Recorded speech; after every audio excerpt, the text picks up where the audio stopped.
Want to delete ESPN Fantasy Team? In this video, I will guide you step by step on how you can do that. First of all, go ahead and launch open the ESPN Fantasy app on your device.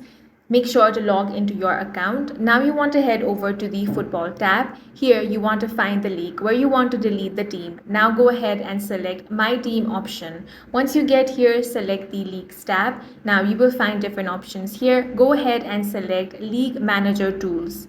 Here, you have the option of basic settings. Select that. Now, you can find the option delete teams. If you want to decrease the number of teams, you also have that option. But if you directly want to delete teams, go ahead and select delete teams. Now, you will have all of your teams over here. So if you want to delete any team, go ahead and tap on this red button next to it. So let's say I want to delete team 2. I'm going to tap on that, and then I'm going to tap on the delete option.